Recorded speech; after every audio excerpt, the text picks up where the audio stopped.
지금 저희가 거룩하신 주님을 섬기고 또 예배하고 찬양하고 있다는 사실을 다시 한번 기억하게 하여 주시옵소서.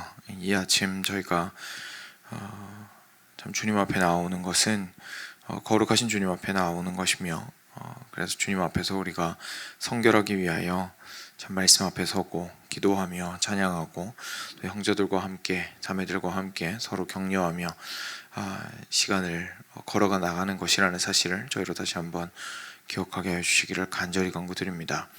이 시대는 순결함에 아무런 관심이 없으며 우리 안에 있는 우리의 죄악도 순결함에는 별 관심이 없는 없사오나 참 주께서 우리에게 참 기쁨과 평안의 근거로 주고자 하시는 것은 성결함임을 저희로 기억하게 하시고, 저희가 항상 마음과 몸과 영혼을 성결하게 하기를 위하여 주님 앞에 나오기를 게을리하지 아니하도록 주여 은혜 베풀어 주시옵소서.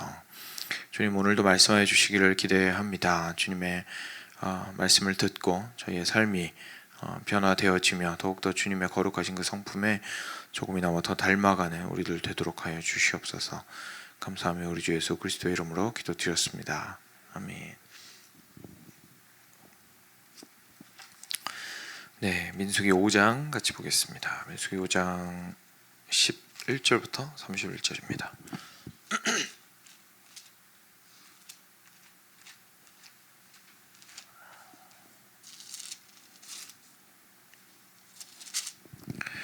네, 11절부터 같이 교독하겠습니다. 제가 11절 먼저 읽겠습니다. 여호와께서 모세에게 말씀하여 이르시되 이스라엘 자손에게 말하여 그들에게 이르라. 만일 어떤 사람의 아내가 탈선하여 남편에게 시니를 저버렸고 한 남자가 그 아내와 동침하였으나 그의 남편의 눈에 숨겨 드러나지 아니하였고 그 여자의 더러워진 일에 증인도 없고 그가 잡히지도 아니하였어도 그 남편이 의심이 생겨 그 아내를 의심하였는데 그의 아내가 더럽혀졌거든 또는 그 남편이 의심이 생겨 그 아내를 의심하였으나 그 아내가 더럽혀지지 아니하였든지 그의 아내를 데리고 제사장에게로 가서 그를 위하여 보리가루 10분의 1 에바를 헌물로 드리되 그것에 기름도 붓지 말고 유향도 두지 말라. 이는 의심의 소재요 죄악을 기억나게 하는 기억의 소재라. 제사장은 그 여인을 가까이 오게 하여 여호와 앞에 세우고 토기에 거룩한 물을 담고 성막 바닥에 티끌을 취하여 물에 넣고 여인을 여호와 앞에 세우고 그의 머리를 풀게 하고 기억나게 하는 소재물 곧 의심의 소재물을 그의 두 손에 두고 제사장은 저주가 되게 할 쓴물을 자기 손에 들고 여인에게 맹세하게 하여 그에게 이르기를 내가 내 남편을 두고 탈선하여 다른 남자와 동침하여 더럽힌 일이 없으면 저주가 되게 하는 이 쓴물의 해독을 면하리라. 그러나 내가 내 남편을 두고 탈선하여 몸을 더럽혀서 내 남편이 아닌 사람과 동침하였으면 제사장이 그 여인에게 저주의 맹세를 하게 하고 그 여인에게 말할지니라. 여호와께서 내 넓적다리가 마르고 내 배가 부어서 내가 내 백성 중에 저주거리 맹세거리가 되게 하실지라. 이 저주가 되게 하는 이 물이 내 창자에 들어가서 내 배를 붓게 하고 내 넓적다리를 마르게 하리라 할 것이요 여인은 아멘 아멘 할지니라. 제사장이 저주의 말을 두루마리에 써서 그 글자를 그 쓴 물에 빨아 넣고 여인에게 그 저주가 되게 하는 쓴 물을 마시게 할지니 그 저주가 되게 하는 물이 그의 속에 들어가서 쓰리라.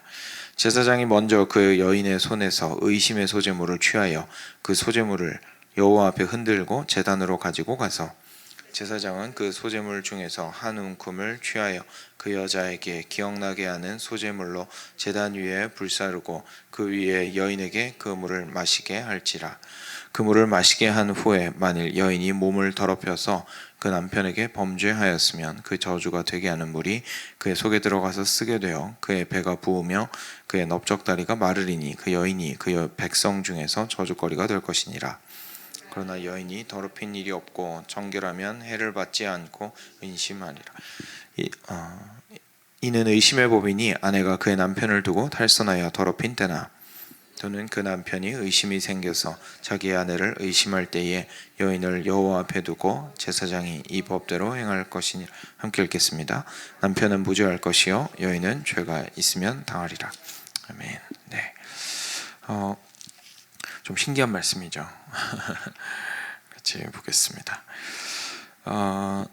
처음에 보시면 이제 상황이 나옵니다. 그래서 여호와께서 모세에게 말씀하여 이르시되 이스라엘 자손에게 말하여 그들에게 이르라. 만일 어떤 사람의 아내가 탈선하여 남편에게 신의를 저버렸고 한 남자가 그 여자와 동침하였으나 그의 남편의 눈에 숨겨 드러나지 아니하였고 그 여자의 더러워진 일에 증인도 없고 그가 잡히지도 아니하였어도 그 남편이 의심이 생겨 그 아내를 의심하였는데 그의 아내가 더럽혀졌거나 또는 그 남편이 의심이 생겨 그 아내를 의심하였으나 그 아내가 더럽혀지지 아니하였든지 그의 아내를 데리고 제사장에게로 가서라고 얘기합니다. 지금 이제 어떤 상황에 이 법을 또는 방법을 이제 사용을 하는 것인지를 이야기를 해주시고 있는데요. 만약에 이거는 만약이에요. 왜냐하면 남편 입장에서 생각을 해보시면 지금 상황을 전혀 모르는 지금 상황입니다. 그렇죠? 무슨 일이 일어났는지 본인은 몰라요. 정말로 무슨 일이 있었는지. 어느 날 이제 아내를 봤는데 약간 의심이 되는 거죠. 뭐 오가는 시간이 달라졌다든지 뭔가 쓸데없는 말을 저 사람이랑 많이 하는 것 같다든지 뭐 잘 모르겠습니다만 뭔가 좀 눈에 보이는 게 있겠죠. 그래서 그런 것 때문에 이제 의심이 가는 거예요. 근데 의심이 가서 지금 이 자기 아내가 실제로 그 다른 남자와 관계가 있었는지 없었는지에 대해서 어떻게 판단을 할 것인가에 대해서 지금 이야기를 해주시고 있는 부분입니다. 근데 이때 어떻게 하냐면 먼저 제사장에게로 데리고 간다고 되어 있습니다. 그래서 아내를 데리고 제사장에게로 갑니다. 그리고 나서 보리가루 10분의 1 에바를 헌물로 드리고 그것에 기름도 붓지 말고 유향도 두지 말고 그냥 그것을 제사장에게로 이제 소제물로서 드리게 됩니다. 그러니까 무슨 말이냐면요. 하나님 앞에서 이 문제를 공정하게 해결을 받아야 한다라는 뜻이죠. 하나님 앞에서. 하나님 앞에서 공정하게 이것을 해결을 받을 때에는 일반적으로 하나님께 드리는 제물에는 기름도 붓고 향도 부었습니다. 근데 왜 그랬냐면 하나님 앞에서 드리는 이 제물이 우리한테 기쁨이고 그리고 성령께서 이것을 인치심으로 우리가 하나님 앞에 이 제물을 드릴 수 있게 해주신다라는 지금 이 제사 가운데 성령께서 함께 하신다라는 것을 이제 표현하기 위해서 기쁨을 뜻하는 유향과 그리고 성령을 뜻하는 기름을 부었었거든요. 근데 지금은 그런 상황이 아니죠. 그냥 단순하게 하나님 앞에서 판단을 받는 상황이기 때문에 유향과 기름을 제거하고 그 보리 가루만 가지고 가서 이제 제사를 드리게 되었습니다. 그래서 제사장이 그 여인을 가까이 오게 하여 여호와 앞에 세우고 토기에 거룩한 물을 붓고 그리고 성막 바닥에 티끌을 취해서 물에 넣고 성막이면은 이제 뜰 안으로 들어가서 거기 있는 흙이 있지 않습니까? 거기 있는 흙을 덜어서 왜냐하면 그게 이렇게 하나님께서 구별하신 거룩한 땅이라고 여겨지는 곳이었기 때문에 결국 이것 또한 거룩하게 하시는 하나님 앞에서 행하는 것이라는 걸 이제 보여주는 거죠. 그래서 그 흙을 쥐어서 그 물에다가 토기에 있는 물에다가 넣었습니다. 이 물은 이제 거룩한 물이라고 표현이 되어 있는데 구체적으로 거룩한 물이라는 것이 뭐 딴 데 나오진 않거든요. 그래서 추측컨대 그 성막에 처음에 들어가시면 제일 먼저 있는 것이 물두멍이었습니다. 그래서 거기서 씻고 그 다음에 안으로 들어가게 되어 있거든요. 그래서 거기 있는 물을 아마 떠서 썼을 것이다라고 추측을 하고 할 수가 있습니다. 그래서 그 물에다가 성막 바닥에 있는 티끌을 취해서 물 안에다가 넣고 그리고 여인은 하나님 앞에서 자신이 겸손하고 회개한 마음으로 머리를 풀고 그리고 그 의심의 소재물을 두 손에 두고 이제 들고 있으라는 얘기죠. 이렇게 통에 물과 거기에 있는 티끌이 있는 상태로 들고 있으라라고 얘기를 하신 거고요. 그리고 나서 여인에게 맹세하게 하여 그에게 이르기를 네가 내 남편을 두고 탈선하여 다른 남자와 동침하여 더럽힌 일이 없으면 저주가 되게 하는 이 쓴 물의 해독을 면하리라. 그래서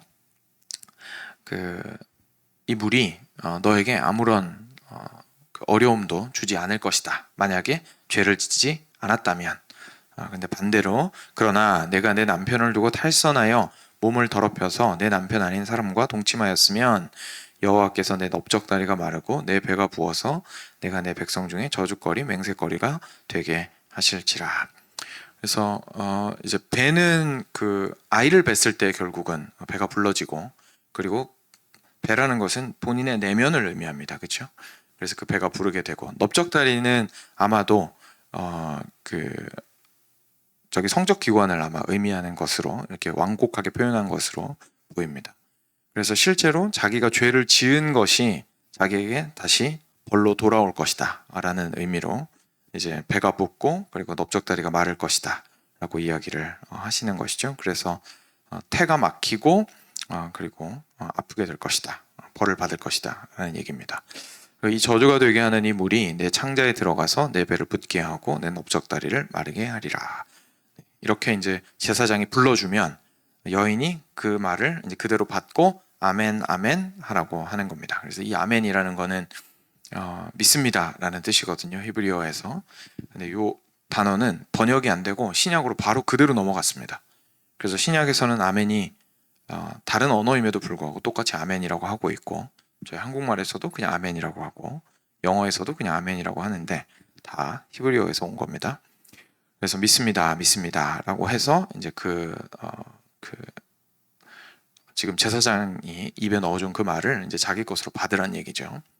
그리고 나서 저주의 말을 두루마리에 써서 이제 방금 있었던 그 말들입니다. 그러니까 이 저주라는 게 무슨 이렇게 저희가 아이들 이렇게 동화에서 보듯이 막 이렇게 마녀가 누구 저주하고 이런 걸 뜻하는 게 아니라 하나님 앞에서 네가 올바르지 않으면 저주를 받을 것이다. 그러니까 벌을 받을 것이다. 그리고 만약에 올바르다면 괜찮을 것이다 라는 그 판단에 대한 부분들을 이야기하는 겁니다.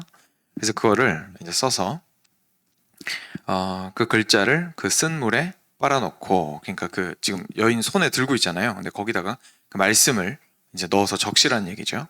그리고 여인에게 이제 그 물을 마시게 하는 겁니다. 결국은 하나님 앞에서 성막의 거룩함과 그리고 그 성막 안에 있는 그 물의 거룩함과 그리고 하나님께서 주신 말씀, 그 판단하는 말씀에 근거를 해서 이제 내가 판단받겠습니다라는 뜻으로, 그리고 그것이 사람의 눈에는 보이진 않지만 내 안에 있는 일을 판단하시는 분은 주님이십니다 라는 뜻으로 이걸 이제 마시라는 얘기죠. 그래서 마시게 되었습니다.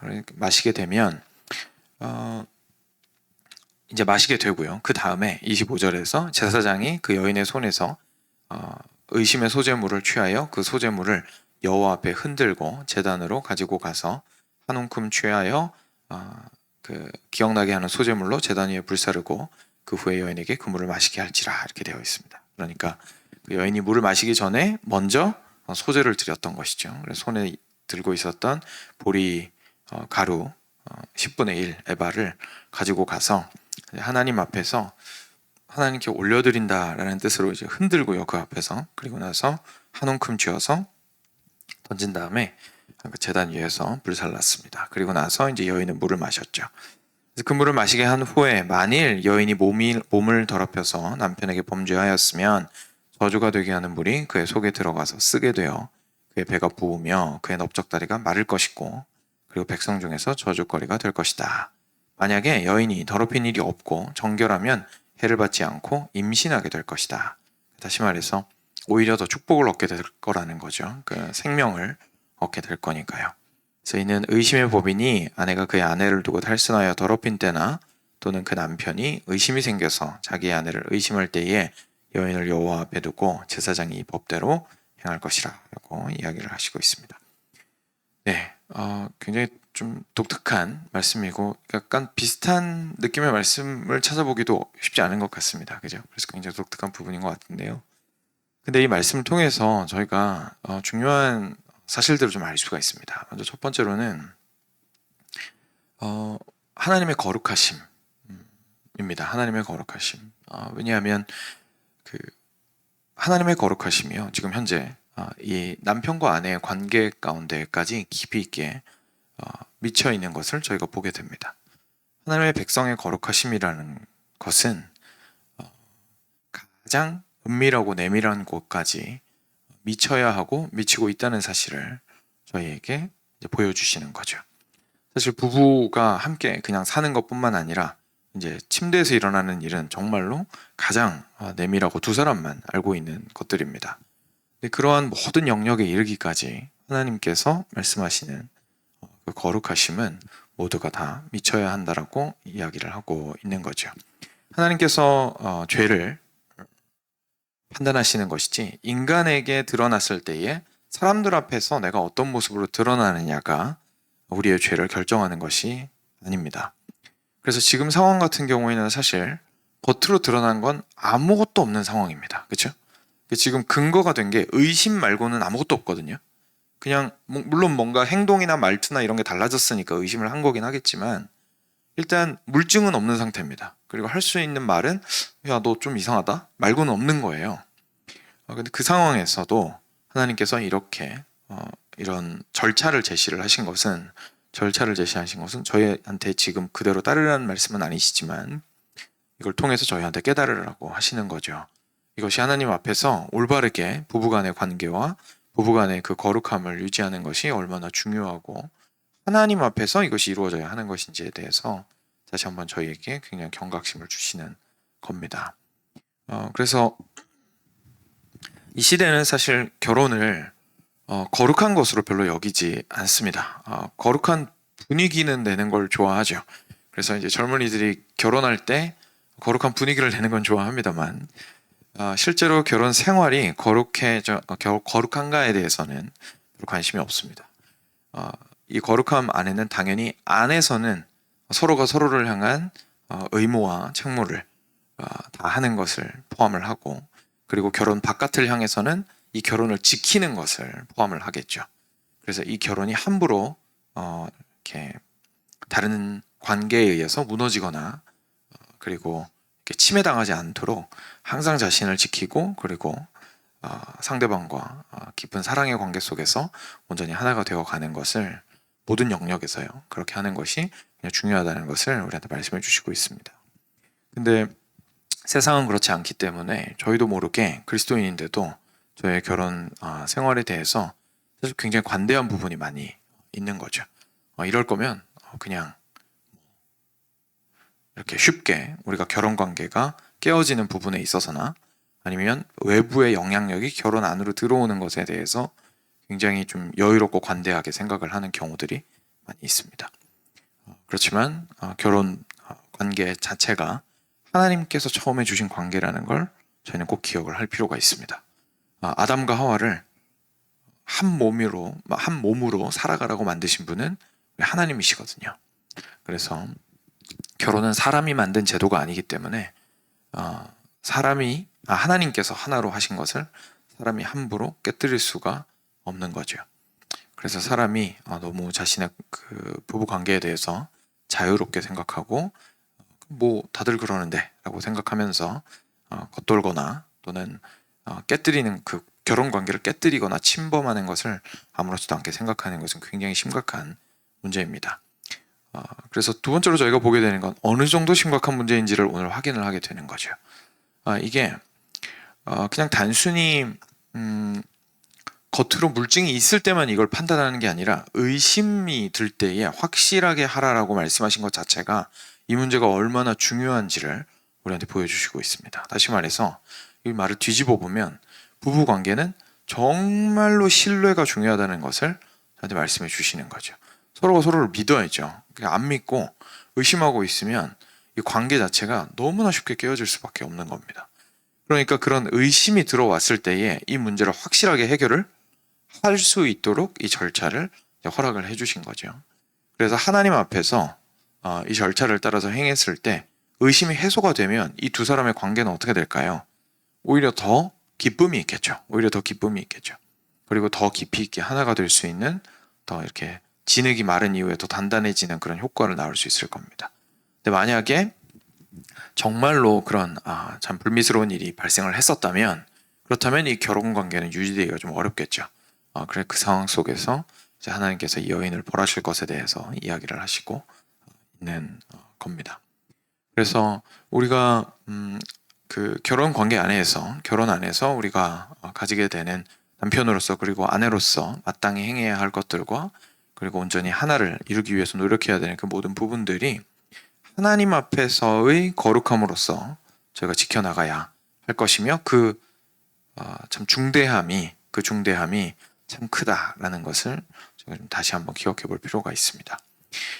저희는 주로 세상이라는 표현이랑요, 문화라는 표현을 다르게 생각하는 경향이 좀 있거든요. 그래서 요즘 세상은 이래, 요즘 세상은 저래 이렇게 얘기는 하는데, 그러면서 이제 세상에서 어떻게 나쁘게, 예를 들어서 결혼에 대해서 너무 쉽게 생각을 한다거나 너무 쉽게 이혼을 한다거나 결혼 바깥의 혼외 정사나 이런 문제에 대해서 그냥 자연스럽게 생각한다거나 하는 문제들에 대해서는 나는 그렇게 생각 안 해 라고는 하지만, 실제 저희가 그래 내가 한국 사람으로 커서 이런 거 하긴 좀 힘들어, 이런 표현들은 저희가 좀 합니다. 그죠?